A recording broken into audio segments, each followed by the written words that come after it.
जो वेतन है उसके हिसाब से डीए और अन्य भत्तों की बढ़ोतरी की उम्मीद की जाती है। 8वें वेतन आयोग के घोषणा का इंतजार केंद्रीय कर्मचारियों और पेंशन भोगियों को है, जो उनके जीवन में बहुत बड़े बदलाव ला सकता है। वेतन, पेंशन, महंगाई भत्ते और अन्य सुविधाओं में सुधार, और ये कर्मचारी और उनके परिवार के लिए बहुत राहत भरा कदम होगा। तो हर कोई यही उम्मीद कर रहा है कि केंद्रीय कर्मचारियों की मांग सरकार सुने और बजट में उनके लिए प्रावधान किया जाए, क्योंकि जो 7वां वेतन आयोग है उसकी मियाद इस साल खत्म होने वाली है। और अगर केंद्र सरकार ने उनकी मांग मान ली तो केंद्रीय कर्मचारियों की नए साल पर केंद्रीय कर्मचारियों को केंद्र सरकार की तरफ से एक बड़ा तोहफा मिलने की उम्मीद है। सही सुन रहे हैं आप, केंद्रीय कर्मचारियों को केंद्रीय बजट 2025 में वित्त मंत्री निर्मला सीतारमण की तरफ से एक बड़ा तोहफा मिल सकता है। दरअसल केंद्रीय कर्मचारियों के 10 ट्रेड यूनियंस ने सरकार से 8वें वेतन आयोग के गठन की मांग की है, और जिसमें आरएसएस समर्थित भारतीय मजदूर संघ ने भी नए वेतन आयोग के गठन की मांग की है। बजट से पहले वित्त मंत्री निर्मला सीतारमण के साथ ट्रेड यूनियंस की एक बैठक हुई, और इस बैठक में ट्रेड यूनियंस के तमाम जो नेता हैं उन्होंने मुख्यमंत्री से अपील की कि सरकार को बहुत जल्द 8वां वेतन आयोग का गठन करना चाहिए, और उन्हें उम्मीद है कि 1 फरवरी को पेश होने वाले इस बजट में सरकार 8वें वेतन आयोग के गठन का ऐलान कर सकती है।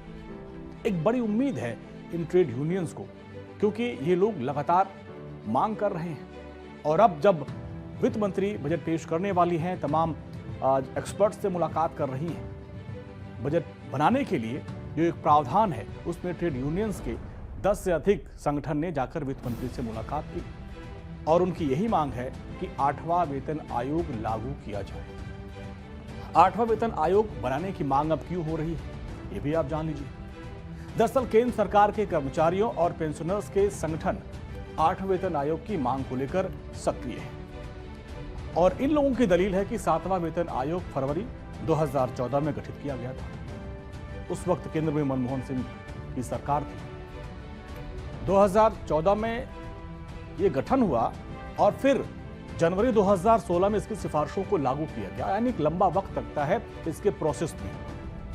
इस आधार पर जो अगला वेतन आयोग है 2026 से लागू हो जाना चाहिए, क्योंकि 2016 में पिछला लागू हुआ था। लेकिन अभी तक इसके गठन को लेकर कोई चर्चा हो ही नहीं रही है, कोई संकेत सरकार की तरफ से नहीं मिल रहा। लिहाजा सरकार को जल्द से जल्द ये काम करना चाहिए। इसको लेकर अब तमाम संगठन सरकार से अपील कर रहे हैं, और वित्त मंत्री के साथ जो बैठक हुई उसमें इन तमाम संगठन के नेताओं को उम्मीद है कि इस बार सरकार उनको तोहफा देगी। अब आपको बता दें कि केंद्रीय कर्मचारियों के लिए वेतन आयोग का गठन हर 10 साल में किया जाता है। 7वें वेतन आयोग का गठन यूपीए की सरकार ने 28 फरवरी 2014 को गठन किया था, जिसमें जस्टिस अशोक कुमार माथुर की अध्यक्षता में बने इस आयोग की सिफारिशें 1 जनवरी 2016 को लागू की गई। यानी एक लंबा वक्त लगा इस पूरी प्रक्रिया को करने में, जिसके बाद लाखों केंद्रीय कर्मचारियों के वेतन और पेंशन में इजाफा हुआ था। 7वें वेतन आयोग की जो डेट है वो 31 दिसंबर 2025 तक है, यानी इसके बाद वो खत्म हो जाएगी। 8वां वेतन आयोग लगना चाहिए। 7वें वेतन आयोग की सिफारिशें लागू होने के 10 साल बाद, यानी 1 जनवरी 2026 तक 8वें वेतन आयोग की सिफारिशें लागू हो जानी चाहिए। लेकिन अब तक नए वेतन आयोग बनाने का ऐलान ही नहीं हो पाया, और यही वजह है कि केंद्र सरकार के 1 करोड़ से अधिक कर्मचारी, पेंशन भोगी और उनके संगठन इस बारे में सरकार के पॉजिटिव ऐलान का बहुत ही बेसब्री से इंतजार कर रहे हैं। अब जिस तरीके से बातचीत हुई, जैसा कि संगठन के नेता बता रहे हैं कि पॉजिटिव बातचीत हुई है, अगर ऐसे में उनकी मांग मान ली जाती है, 8वां वेतन आयोग लागू हो जाता है और केंद्र सरकार सरकारी कर्मचारियों की मांग मान ले, तो सैलरी कितनी बढ़ेगी ये हर कोई जानना चाहता है। तो मैं आपको बताऊं कि जो केंद्रीय कर्मचारी हैं, जो उनकी सैलरी मिलती है, जो उनको पेंशन मिलती है, अगर 8वां वेतन आयोग लागू हो जाता है तो कितनी सैलरी बढ़ के मिलेगी। लेकिन उसके पहले आपको बताऊं कि national council of joint consultative machinery यानी NCJCM ने एक सुझाव दिया है कि केंद्रीय कर्मचारियों का वेतन 2.86 फिटमेंट फैक्टर के आधार पर बढ़ाया जाए, और ये जो फिटमेंट फैक्टर है, यदि इसको लागू किया गया तो वेतन करीब 8-6% बढ़ जाएगा। फिटमेंट फैक्टर में वृद्धि के साथ कर्मचारियों के वेतन में 186% की बढ़ोतरी संभव है। बहुत आसान भाषा में अगर आपको समझाएं तो अगर ये जो सिफारिश है फिटमेंट के आधार पर उसको लागू किया गया तो 186% सैलरी बढ़ जाएगी। अब वर्तमान में केंद्रीय कर्मचारियों का न्यूनतम मूल वेतन मान लीजिए 18,000 रुपए है, तो ये बढ़कर 51,480 रुपए हो जाएगा। इसी प्रकार जिनको पेंशन मिलती है मासिक, अगर मान लीजिए 9,000 की पेंशन है तो ये बढ़कर 25,740 रुपए हो जाएगी।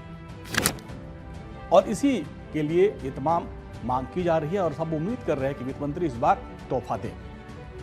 तो चलिए अब आप ये भी जान लीजिए कि आखिर ये फिटमेंट फैक्टर क्या होता है, जिसके बारे में बता रहा हूं कि इसको लागू किया गया है। 7वें वेतन आयोग में लागू किया गया था, अब 8वें में भी इसकी सिफारिश की गई है। दरअसल फिटमेंट फैक्टर वो मापदंड है जो वेतन और पेंशन की पुनर्गणना करता है और उसके उपयोग में लाया जाता है और फिर उसी के आधार पर सैलरी में बढ़ोतरी की जाती है। 7वें वेतन आयोग में फिटमेंट फैक्टर 2.57 था, जिससे न्यूनतम वेतन 7,000 रुपए से बढ़कर 18,000 रुपए हो गया था। यह बढ़ोतरी उस वक्त हुई थी। अब 8वें वेतन आयोग में सैलरी और पेंशन बढ़ने के साथ साथ महंगाई भत्ता यानी डीए और अन्य लाभ भी अपडेट किए जाएंगे।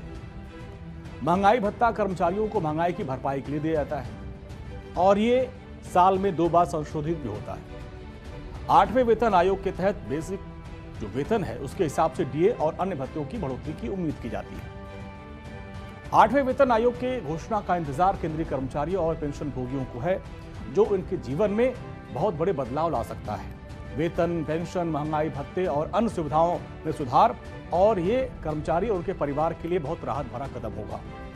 तो हर कोई यही उम्मीद कर रहा है कि केंद्रीय कर्मचारियों की मांग सरकार सुने और बजट में उनके लिए प्रावधान किया जाए, क्योंकि जो 7वां वेतन आयोग है उसकी मियाद इस साल खत्म होने वाली है और अगर केंद्र सरकार ने उनकी मांग मान ली तो केंद्रीय कर्मचारियों की बल्ले बल्ले हो जाएगी।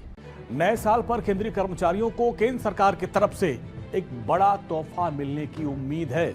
सही सुन रहे हैं आप, केंद्रीय कर्मचारियों को केंद्रीय बजट 2025 में वित्त मंत्री निर्मला सीतारमण की तरफ से एक बड़ा तोहफा मिल सकता है। दरअसल केंद्रीय कर्मचारियों के 10 ट्रेड यूनियंस ने सरकार से 8वें वेतन आयोग के गठन की मांग की है और जिसमें आरएसएस समर्थित भारतीय मजदूर संघ ने भी नए वेतन आयोग के गठन की मांग की है। बजट से पहले वित्त मंत्री निर्मला सीतारमण के साथ ट्रेड यूनियंस की एक बैठक हुई और इस बैठक में ट्रेड यूनियंस के तमाम जो नेता हैं उन्होंने मुख्यमंत्री से अपील की कि सरकार को बहुत जल्द 8वां वेतन आयोग का गठन करना चाहिए और उन्हें उम्मीद है कि 1 फरवरी को पेश होने वाले इस बजट में सरकार 8वें वेतन आयोग के गठन का ऐलान कर सकती है। एक बड़ी उम्मीद है इन ट्रेड यूनियंस को, क्योंकि ये लोग लगातार मांग कर रहे हैं और अब जब वित्त मंत्री बजट पेश करने वाली हैं, तमाम एक्सपर्ट से मुलाकात कर रही हैं। बजट बनाने के लिए जो एक प्रावधान है उसमें ट्रेड यूनियंस के 10 से अधिक संगठन ने जाकर वित्त मंत्री से मुलाकात की और उनकी यही मांग है कि 8वां वेतन आयोग लागू किया जाए। 8वां वेतन आयोग बनाने की मांग अब क्यों हो रही है, ये भी आप जान लीजिए।